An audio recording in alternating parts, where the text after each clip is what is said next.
everybody's in costume, right? You are in the D battery guy costume. Teresa is dressed as Supersonica. Max is continuing his love of luchador as Chico Loco, which we had in the Quinceañera episode. Right. And then Alex, of course, not into it, is in pajamas as Sleepy Annoyed Girl. But somehow there's a sleepy, annoyed girl. No, but somehow superhero. there's Pajama Girl. Oh, that's what it which is, we right. find out later. And what is David's, like, he's got like a hammer or something. Yeah, right? well, I don't think they ever said, though, because I was like waiting to hear. I was like, what is he? And I don't know if they ever said. Let us know in the comments if they said what his character was called, because I didn't catch it if they said it. Suddenly, the emergency wizards alert goes off. Wait a minute. Yeah. I just want to tell you about that outfit, the Tell me D about battery the guy. outfit. I loved that outfit I so know, much. it was one of your favorites. I remember because I think we pre-shot some of the stuff on Thursdays. We would pre-shoot stuff. Because there was a lot of like stunts and stuff. Yeah, without the audience and stuff. And I went to 7-Eleven in that costume. Yes! It wasn't Halloween or anything. I went there. But it's also Los Angeles. Yeah, I mean, it just was fun to go out and do that. And I, on Halloween, borrowed that. Did you really? And yeah, went out trick-or-treating with my Amazing. kids and that. So. Oh, I wish the episode had aired so like people would have known what you were. But also like walking to 7-Eleven, because we shot at Hollywood Center Studios, which is now named something else.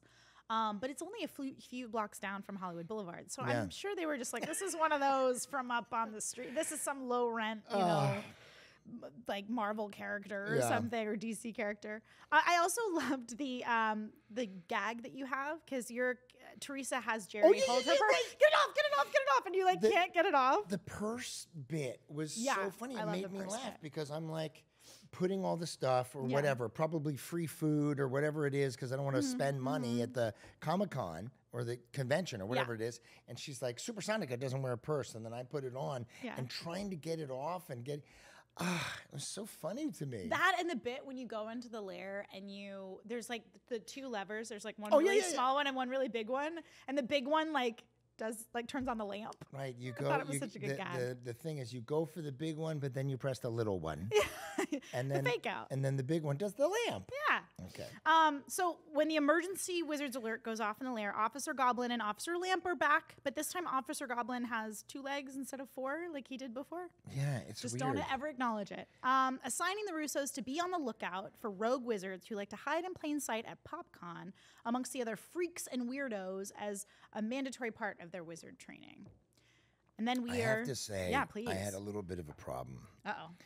Because You have a grievance. well, I mean, Jerry knows the rules. Jerry knows what's going on and can be. hope.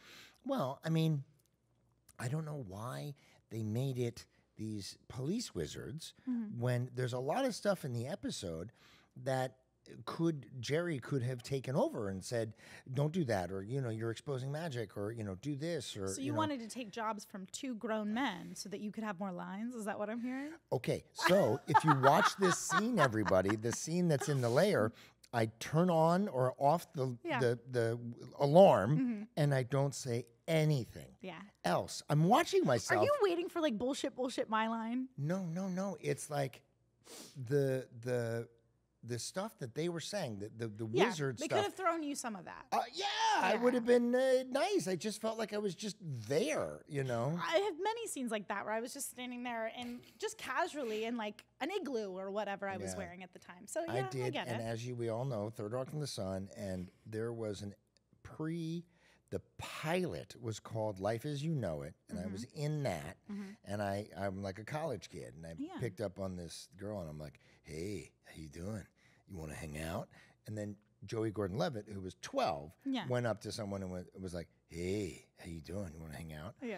And there was another scene at the college, and the assistant director said, do you want, David and the other guy to be in the back? Sure. And Jim Burrows, who directed all Will and Grace, Friends, I mean, he's like the director, said, no, I don't want, if there are not background, but actors in the scene. You don't want him in. Yeah. Well, then people are expecting them to say something. Yeah. So makes he was sense. like, I don't want them in there. So I learned that. Okay, I'm done talking. You don't have. Then this is going to be a very one-sided podcast, and nobody wants that. Okay, we're at the convention. The Russos are on the lookout for the rogue wizards. Jerry slips up and remembers going to PopCon with someone dressed as Calico Girl that was not Teresa. Fuck, this was so funny to me. Ooh, you stepped in it. I want to just go back to the purse thing for a bit in my notes. Okay. A friend, I'm dyslexic, as everybody knows, and my friend Shelly texted me and said, should I get a purse? Yeah. And I was like, of course, you deserve it. You've been working hard and this and that. And then I saw her 2 days later, and she pulled up in a new car, a Prius. A Porsche. And I was like, what the, why didn't Or you Prius, tell me? a Prius, not a Porsche. Why Okay. didn't you tell me that you got a Prius? And she's like, you fucking told me to get the You Prius. deserve it. You worked really hard. That's so funny. I didn't know. Purse, Prius. It's Okay. it's like an anagram. There's like words mixed around. I think that's I the read right it word. wrong. But Anagram. okay, so Well, you were very encouraging either way I on the say, purchase. oh wow, I love being here, and you were dressed up as what was it, Calico Girl Girl. in Nevada or something, and she's like, that wasn't me, and I just laughed so hard, and I'm like, I'm gonna go buy you something. I thought that was so. Well, and funny. I love that that's because in a later episode you step in it. I mean, Jerry stepped in it with Teresa all the time.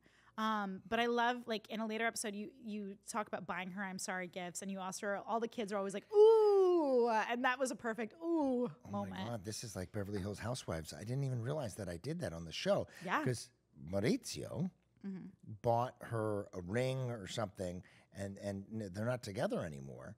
Oh. But there was a whole. This is Housewives lore?